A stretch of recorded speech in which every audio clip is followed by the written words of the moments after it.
कट जब टक्कर के फार में धोखा दे देबो प्यार में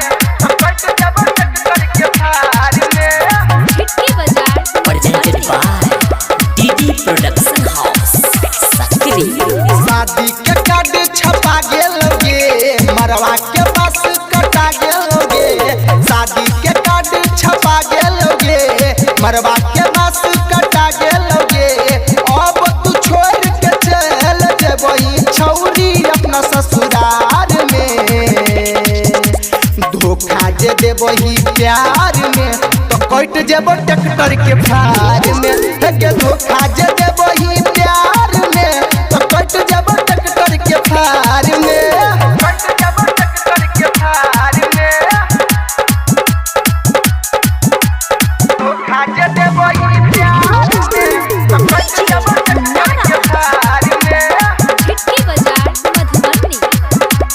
कट जब टक्कर के फार में खाई के क्रिया कसम गे जिंदगी में दो दिल ही गम गे तोरा बिना सनम गे जियबो कोना कहम गे खाई के क्रिया कसम गे जिंदगी में दो दिल ही गम गे तोरा बिना सनम गे जियबो कोना के हम गे प्यार तोरा से कलियो गे छौरी झूठो के हम बेकार में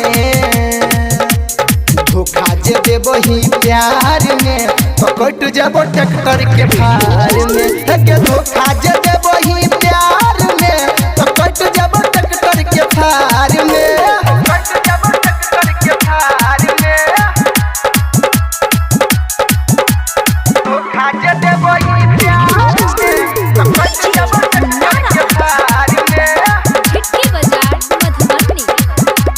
कट जब टक्कर के फार में बोलै नहीं हमर जान गे